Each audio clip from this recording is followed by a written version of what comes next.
Hello, everyone. Welcome back to 98 Words of Nothing. This is me. I guess you can call me 98, and this is my co host, Rosa. Hi, Rosa here. All right. So, for those of you who don't know, Hanukkah just started, I believe, last week. Is that correct? This week, up to tomorrow. Up to tomorrow. All right. So hmm how's your Hanukkah been? Oh, my Hanukkah's been quite relaxing, I suppose. Not a lot of action this year, like previous 2 years, but unlike usual for my family. All What right. we like to do on a normal year is bring as many people from both extended family and extended friendships uh, over to our house for a big end of Hanukkah bash. And of course, that's not really possible lately. I So, see. you notice. That's good to In hear. any case, yeah, I did get to spend time with some of my family, and luckily that didn't turn out too poorly in general. But yeah, Hanukkah for me this year, pretty chill, pretty low key for sure. That's excellent to hear. Um, hmm our winter break has been going well. My sister and my father have COVID, but they're vaccinated, which is good. So they're not gonna. And my Good. father already suffered from COVID before, so it's not gonna really hurt them too much now. Hopefully, All right, that's good. anyway. But today's theme is, of course, since it is almost Christmas, winter holidays, and we're gonna be. At least I have a brought up website that shows us the different holidays celebrated by the different people. So I'm gonna put this in voice chat so you can see it, Rosa. Hold on. Mhm. There we go. Uploading. There it is. All right. And on this website called University of Hatford, never heard of Hatford, article written last year, it talks about the several different holidays from Hanukkah to Kwanzaa.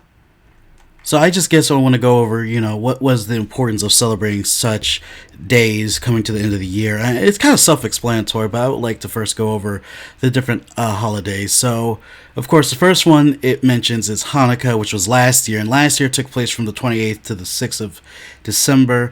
And it says Hanukkah, which is Hebrew for dedication, is a festival of lights. It commemorates the victory of the Maccabees over the Syrian Greek army and the subsequent miracle of rededicating the Holy Temple of Jerusalem and restoring its menorah, or lamp. The miracle of Hanukkah is that only one vial of oil was found, with just enough oil to illuminate the temple for one day, yet it lasted 8 full days. And reading this, I do have a question for you, Rosa. Yeah. Why does Hanukkah take place on different days of the year? Well, glad you asked. Hanukkah occurs in the Hebrew calendar a regular time every year. Let me just look up real quick to remind you of what that is. Hanukkah, let's see. Hanukkah starts on the 25th day of the month of Kislev and goes to the second day of the month of Tevet. And because the Hebrew calendar and the Gregorian Western calendar are measured differently, this will vary from year to year. Now, I'll tell you why this is. The Gregorian calendar is based only on the amount of time it takes for the Earth to make one rotation around the Sun, and then subdivides this solar year into 12 roughly equal parts, which it refers to as months. Of course, these months have nothing at all to do with the cycle of the moon. They're just arbitrary groups of 1/12 of a year or so, right? This is not the case with the Hebrew calendar. The Hebrew calendar, which shares this quality with, I think, the traditional Chinese and Buddhist calendars, is a calendar that measures both the solar year and the lunar month. So a year is typically 12 months long, but it's occasionally 13 months long. Instead of having a leap day, we have a leap month. Hmm. Um, and as a result, it falls out of line from the Gregorian calendar because each month is measured based on when the new moon is observed. You see? I see. That's actually very interesting. I never knew why it kept switching the days over time, and I don't know why I never bothered to look it up. But that's very interesting. I never knew that. Yeah. All right. The next holiday it has here is Bodhi Day. So last year was on December 8th. Now I don't know if it's always on December 8th. I'm pretty much sure it is, but it is a Buddhist holiday. And it's, quote, Bodhi Day celebrates the day in which Siddhartha Gautama, the Shakyamuni Buddha, sat underneath the Bodhi tree and attained enlightenment. This one defining moment would become the central foundation upon which Buddhism has been built upon for the last 2,500 years. It is a day on which followers can renew their dedication to Buddhism, reaffirm themselves to enlightenment, compassion, and kindness to other living creatures, and also understands the relevance of this religion as it applies to the modern world. I never knew Bodhi Day, and I used to be a Buddhist somewhat back in 8th grade, but I never really kept track of the holidays. I tried to go for Zen Buddhism, but that didn't really work out. But I never knew they had holidays such as Bodhi Day, and I didn't know it was a winter holiday, or it was basically winter when he achieved enlightenment. That's actually very interesting. Up next is Gita Jayanti. This is on December 14th and is a Hindu holiday. Gita Jayanti Mahotsav possesses huge significance and importance as it is regarded as the birthday of Bhagavad Gita, which is considered as the most pious and influential scriptures of Hindu mythology. It comprises political, spiritual, psychological, practical, and philosophical values. Thus, to commemorate the sacred day when Lord Krishna, the eighth avatar of Vishnu, for those of you who don't know, offered his philosophical teachings to the king Arjuna during the battle of Kurukshetra, people celebrate Gita Jayanti. Have you ever read the Bhagavad Gita? I never have. I was once given actually a free copy of the Bhagavad Gita, but the people who gave it to me seemed to be involved in some kind of group which I wasn't entirely sure was actually a Hindu temple. It was So ISKCON. it might well have been, but I don't actually remember. It was either them or somebody a great deal like them. And they gave me that and another piece of free literature, and I really didn't know what to do with it, and I kind of tossed it away. I felt as though if I was going to read on the Bhagavad Gita at any point, I would want a more reputable source for it at the very least. And oh boy, and boy do I. Well, I'm gonna use a different website because I think that was entirely in Dutch. Um, I do have the author because I do own a copy of the Bhagavad Gita that isn't by Parabuddha or ISKCON, which is a very controversial group, despite them having people say, such as George Harrison, the Silent Beetle. But this copy, let's see if I can't copy link, is by, at least the commentary is by Eknath Irsaron. I'm not sure if I pronounced his name right. I'm going to put this in voice chat. It's a very good copy, and he's known for his 3 translations and commentaries on the 3 Dharmic books, which is the Upanishads, Bhagavad Gita, and the Dhammapada.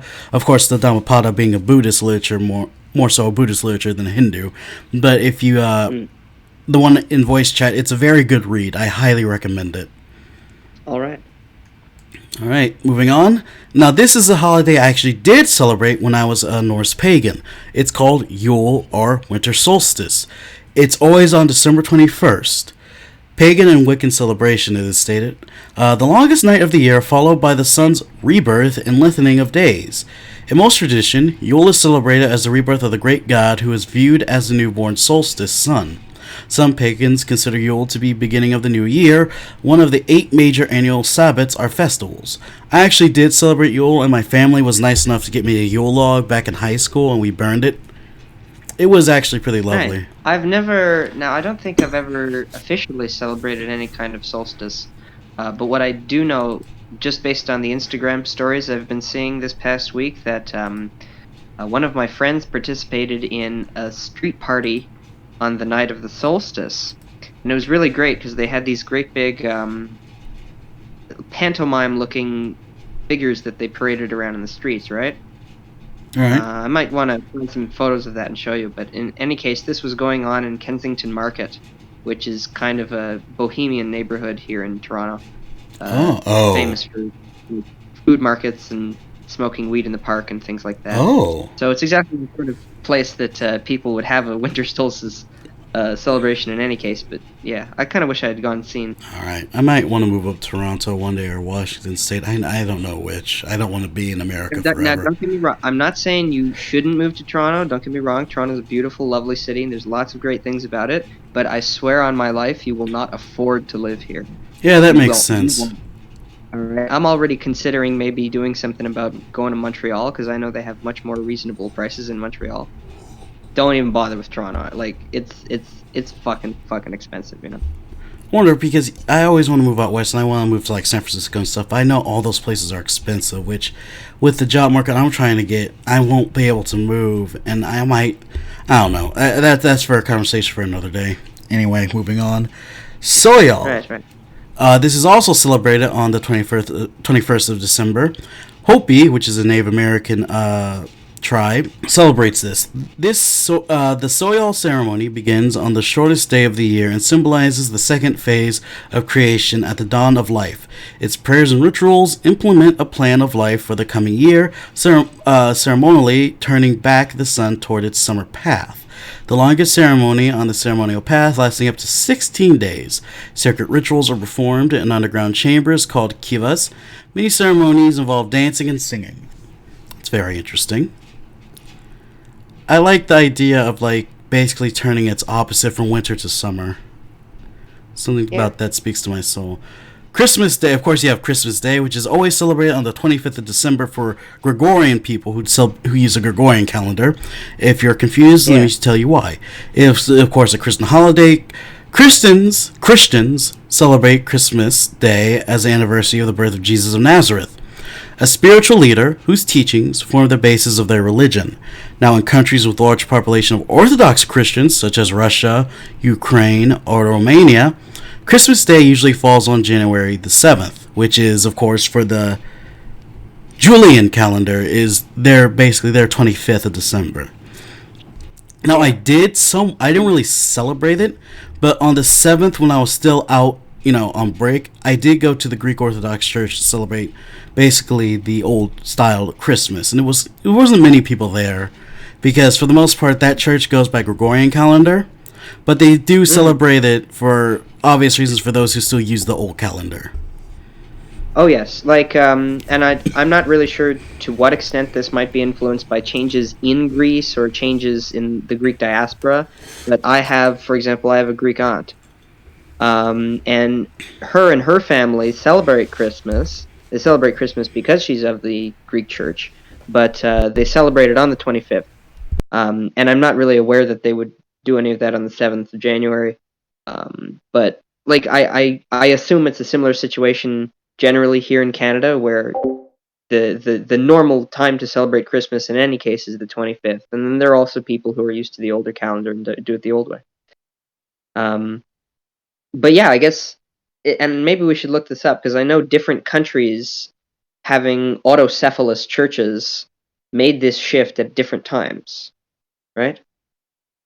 I'm not really sure. Maybe we should look this up. Um, Whether in Greece it's normal for Christmas to be celebrated by the Gregorian or the Julian calendar or whatnot. Oh, let's see. I wonder. Let's look up right now. Or better yet, Christmas in Greece would probably be the best search option. Mm. Christmas in Greece. Christmas traditions in Greece. Customs in Greece. This article was written back in 2019. Just to get you to remember, Christmas displays in Greece and Germans don't expect. They don't have a lot of Christmas displays of late. So okay, yeah, of course, that's not surprising. While other cultures have Christmas elves, the Greek equivalent is not. No, that's not what I'm looking for. They do have Theophana or Epiphany, which is on the 6th of January. But that would go by the Gregorian calendar then, Yeah, so because if we were, yes, it is Gregorian calendar because they celebrate Christmas down the 25th, at least publicly on a public holiday. Mhm. Now, Ethiopia has a different calendar as well. At least the church does. Very different. They're not even in 2022, mind you. Mhm. Let's see what year are they in right now.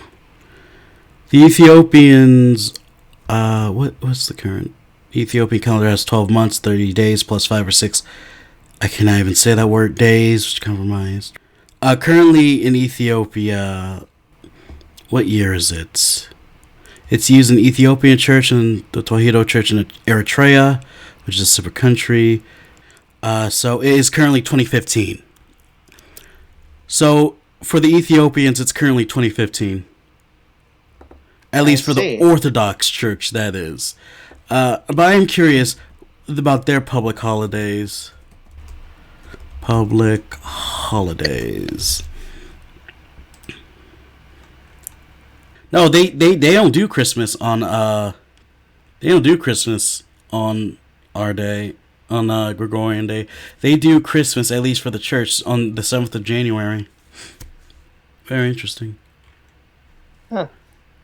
All right, so moving back. Up next is Kwanzaa, which not Kwanzaa is very tricky because the guy who made it was not a good man and very reactionary.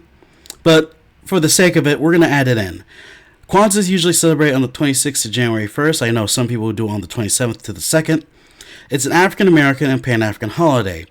Kwanzaa was created by Dr. Maulana Karenga to reaffirm the communitarian vision and values of African culture and to contribute to its restoration among the African peoples in the diaspora, beginning with Africans in America and expanding to include the world African community, and introduce and reinforce Nguzo Saba, the seven principles through this introduce and reaffirm communitarian values and practices which strengthen and celebrate family, community, and culture.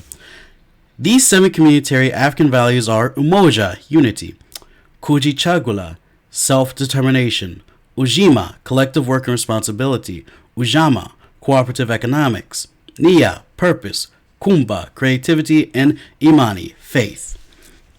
Now, these were also the seven tenets in one country under when they were quote unquote socialist. What country was that? Tanzania. It was under Tanzania. These were actual principles for the Tanzanian party that ruled the country for some time under Julius Nyerere. Let's see, what party was he part of? The CCM, or the Kamaka Mampuzi.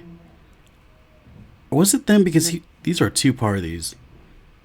Two different parties, actually, he was a part of. No. It was most likely under TANU then, which is the Tanganyika African National Union Party, which is probably the one that established it. Either way, it was one of those parties that established these same traditions, which probably were the Dr. Maluna had gained inspiration from. Reason that Kwanzaa is kind of controversial, at least if you're very political, is that the man who made it was a very reactionary man who was against, say, like the Black Panthers and all that. Yeah. And it's like not really much someone we should really celebrate, but I understand why the diaspora celebrates it, because again, we're talking about the people whose identity was stolen from them and they want to remember their homeland, which is nice. Yeah. It's nice. Kwanzaa it's a tricky thing. Up next is Three Kings Day. This is apparently celebrated. This was celebrated January 6th of this year. I wonder if it'll be celebrated next year on the same day. So it is also a Christian holiday, but celebrate mostly in Europe. So again, it's a Christian holiday, celebrate mostly in Europe, Spain, and Latin America. It is called El Día de los Reyes, all as it's called in Spanish. It marks the glorification of the baby Jesus by the three wise men.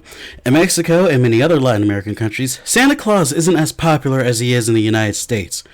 Rather, it is the three wise men who are the bearers of gifts and leave presents in or near the shoes of small children. The holiday is also known by the name Epiphany. Oh, that's interesting. Fun fact about the three wise men. The three wise men of the Magi were Zoroastrians. I don't know if many people know that. Yeah, they were Zoroastrians. Like, it's well known at least. They were mentioned by the text as Magi, which is, I believe, the old Greek word to refer to the priests of the Median people, who are one of the Iranic peoples. Right. I'm friends with. Go on. I was just going to say the original Magi were not exactly Zoroastrians as we would describe them today, but rather their predecessors and their ancient, precursors, who would have been referred to Magi presumably even before Zarathustra himself appeared on the scene and made reforms to that religion. I think but Zoroastrian appeared before Judaism though, and if it was the birth of Jesus, Judaism was already well established. So wouldn't that mean that Zoroastrianism, or at least what they call it Mazda Yazna, was already a thing? Maybe. Well, I mean, the thing is, there's no specific consensus as to when Zarathustra existed. Just probably sometime before 500 BC. But that's, it's kind of spotty before then, and so we're talking about a time which was shortly contemporaneous with all of the what's it called? With all of the writing about that was going on anyway. Right. But in any case, the story of Zarathustra could be a great deal older than we even know. So That's it's possibly possible, it. That's possibly the case. I actually read the not the Avesta, the Gathas, or one of the holy texts. It's very well written. Mm. Hami, I don't know if you know who Hami is. You probably don't remember him. He gave it to me. At least sent me a link in Discord. Yeah. So yeah, those were like the various winter holidays around the world, and I guess the next topic I would like to move on to is why do we celebrate these winter holidays? There seems to be a common theme for most of these holidays, primarily with, say, like Yule or Soyal, that is the end of winter and about to become spring once more. It represents the end time, basically, correct? Would you agree? Yeah, I would say it's, well, I mean, let's see, the solstice in particular is something that these sorts of holidays are usually centered around anyway, and because of the wide prevalence of different solar religions with sun gods and sun goddesses, and relating the cycle of the year and the cycle of the seasons to a cycle of rebirth and death. I mean, yeah, there's a lot of cross-cultural evidence for that, for sure. Yeah, because I think that's mainly common, especially within Western European and North American primarily. And by North American, I don't mean like contemporary North American. I mean North American as in the original indigenous peoples. Celebrate these holidays in common sense of the changing of the season, which makes you question, what about places where such seasons weren't as commonplace? So winter may not be as commonplace as, say, like in India as it is in, say, like Russia or in Nigeria, which I'm pretty much sure they have some form of winter holiday, but not as prevalent as, say, upper or just basically up in Egypt. It always heavily deals with the geographical locations where they are, and it's just something that's always fascinated me. So I'm just on here looking up various winter holidays on this website. It's actually very interesting. What's this one? Danu Sankranti. It's one of the 12 Sankranti days which occur in a year. Sankranti occurs when the sun does not transition from the house and the other zodiac signs. Simply, Sankranti signifies the beginning of the new month in the Hindu calendar. Interesting. You said that all very, very fast, and I couldn't catch it. Yeah, I'm reading because I don't know if this is a winter holiday. It probably is. So I looked up one of the religions that is on that website called Danu Sankranti. So Danu Sankranti is one of the 12 Sankranti days which occur in a year. Sankranti occurs when the sun does not transition from one house to the other, in the zodiac signs, that is. Simply, Sankranti signifies the beginnings of a new month in the Hindu calendar, and Sankranti was celebrated on December 12th, apparently. I don't know if this... let me see, was that of this year or last year? That was last year. It was celebrated on the 12th of December. And this year, it actually occurred on the 16th of December this year. The exact commencement of Danu Sankranti has been ascertained from the respective regional calendars. The festival is also called Danu Sakranam. Danu Sankranti heralds the commencement of Danu Mas. It is celebrated grandly at Puri, Odisha, Orissa. I don't know how to pronounce them. I apologize. The entire shore stretch is full of festivals as the devotees sing, dance, and act the life of Lord Sri Krishna for 15 days. Wow. Special prayers are offered to Sri Jagannath. That's interesting. Here, I'll send you a link. Please do. It's in voice chat. As per Bhavishya Puran, Lord Surya's chariot, Lord Surya is supposed to be the god of the sun, was designed by Sri Brahma himself. It is driven by Aruna, the Satri of Sri Surya. The chariot is pulled by 7 horses which depict the 7 days of the week. Okay, so it's some... Alright, that makes sense. Apart from Sri Surya, 2 Aditas, 2 Rishis, and 2 Gandharvas, 2 Apsaras, 2 Nagas, and 2 Rakshas, demons, also travel in the chariots. For every pair of 2 months, the travelers change. For the 2 months pair of Margaraji and Thai Danor, the following travel with Sri Surya. Man, I am bad at pronunciation. So it has a list over here. And the rituals that go with this, the general rituals pertaining any mask Sankranti are given below. Holy dip / bath has to be taken if possible in rivers like Ganga, Yamuna, and Godavari. Excuse me. If bath is taken in a river, both the hands should be joined in a cup. Some water is to be taken from the running river and poured on the back of the river looking at the sun. Pitor Tharpana for the departed souls of the family is observed. Puja, place at home, is decorated with lamps, dhup, and flowers. Puja is basically an altar for those of you who don't know. Stotrams invoking Bhagavan Surya are to be sincerely recited. Sweets are offered as Navadam and distributed to all. Mostly fasting is observed. For those who cannot do fasting, only sattvic food has to be partaken. And don/donation of either food or money or clothing or any other item can be made to the poor and the needy. It is believed that making don on this day shall bring prosperity. Ooh. And of course there's the various slokas, which are just prayers. This is very interesting. So this is also usually celebrated. It's not really considered, I guess it's not considered a winter holiday, but this is a holiday that takes place in December, which most people would consider wintertime anyway. And I guess I have one more question for you. So as we have established, you pretty much practice the pre-Judaic faith of the ancient Hebrew people, correct? Well, if to be a little nitpicky, it's more like a reconstruction, and if anything, a very idiosyncratic one. But yeah, more or less. Do you know of any like ancient Hebrew winter holidays? Well, actually, I want to look for the source that I have on this subject real quick because it's of some interest. All right. I just want to make sure I've got the right website. I might want to look for one of these sources later, but there is something more specific that I can talk about called the Gazer calendar. All right. I'm going to send the Wikipedia link to that Gazer calendar. All right.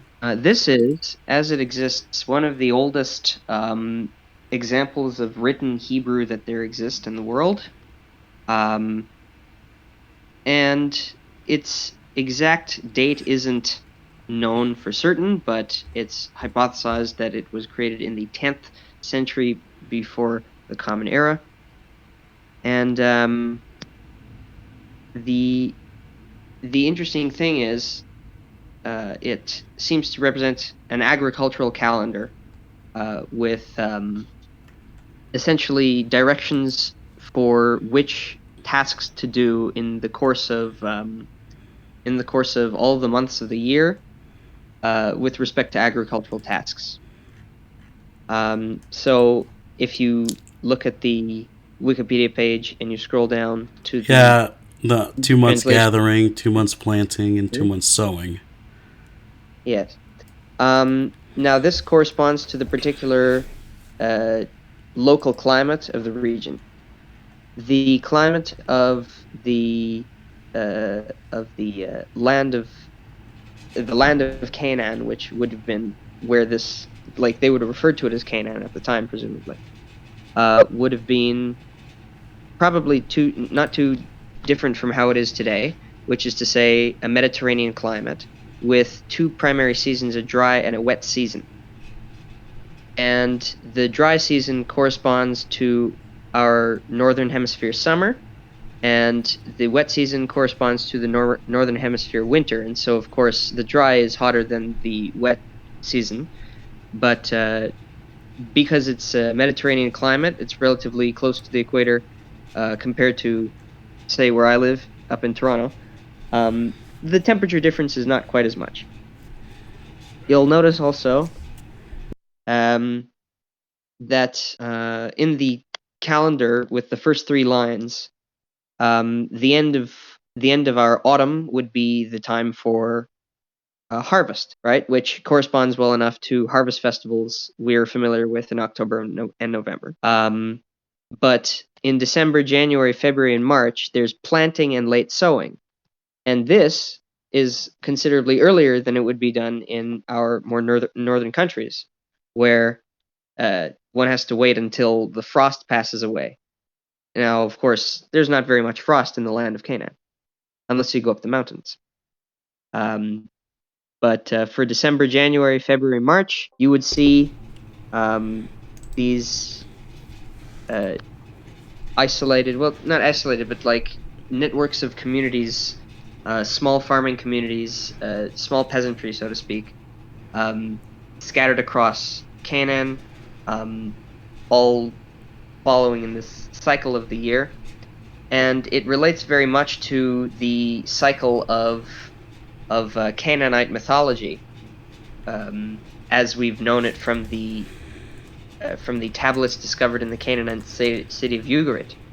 That there is also this cycle of dry season and wet season of a time when there's, a time to plant and a time to reap, so to speak, if I'm to use the line from Ecclesiastes. In the ancient Canaanite mythos, this is, of course, represented by the death and the rebirth of the storm god, Baal. And although this doesn't really get celebrated in the exact same way with respect to... And of course, we don't know exactly what the calendar of holidays would have looked like when it comes to the Canaanites. But it's very possible that they may have had holidays relating to the rebirth of Baal. I'm not really sure whether they would occur all that close to our typical winter solstice type rebirth holidays, but you know what? It's possible, I think. It just sort of depends on how that would line up. The Jewish New Year occurs in the month of Tishri. And Tishri happens September, October. Yep. And if I understand correctly, that's typically the beginning of the rainy season in that region. So, rather than celebrating the New Year in January, it's celebrated, say, like at the end of September, at the beginning of October, typically. And that would correspond to the rain clouds coming in and the beginning of the harvest and the beginning of, agricultural prosperity after hard months of dry summer. Interesting. That's another thing that is we should probably also have touched on. We can still touch on it. I mean, it's only been 38 minutes. Oh shit. Mm-hmm. Is that these holidays also have a material reason for existing as well. So, in this instance, as you have explained to us, it's more so in relation to agriculture. And these days we're used in, there's a lot of things that are associated with agriculture, and spirits are one of them. There's some, faith surrounding like the god or the patron spirit of each crop, each tool used, because they would rely on them, or even the weather, rain, sun, and all that, to guarantee them crops for the holiday. Or, they were feasting to feed the village, town, or the city. It didn't matter. It was about basically survival. So that's something that I think everyone tends to forget about. And whilst there are some days that are very significant that don't deal with agriculture, as we say, especially with things such as the Day of the Bhagavad Gita, which was during a time of war, Kwanzaa, Christmas Day, and Bodhi Day, to name a few. You know, those holidays don't necessarily have to do with agriculture, but Yeah. most of these holidays, especially in the winter, have to do with like agriculture and just basically having enough to survive the winter until spring came around, which I Yeah. think is something that we as people need to remember when dealing with this. Because despite, the both of us being religious, we also understand that this is very socially constructed as well to help make sense of the world. Yeah, for sure. So, yeah, I think I would like to end it right here. Keep it under, it's already 40 minutes, god damn it. Keep it under the 45-minute mark so we shouldn't ramble. No worries. Next time, I'm going to do the due diligence and research a topic because we can't keep going by ear and just hoping it comes to us naturally when we look it up, but we don't find it in time. I think I picked it last time. Would you like to pick a topic, or do you want me to pick another one? I can pick one, but I'm not going to pick one here and now. I'll get back to you about it. All right, so of course you do this every Friday. There's usually a new video up every Friday. There might be times where we won't upload something on Friday, and if not, I'll let people know or basically upload a video because I don't have enough followers to have a community post yet. But I would like to thank everyone for watching 98 Words of Nothing. I hope you have a wonderful holiday season. Happy Christmas, happy Hanukkah, happy Kwanzaa, all that. And most And a happy importantly, new year. yes, exactly, and have a happy new year. This is 98 Words of Nothing signing off.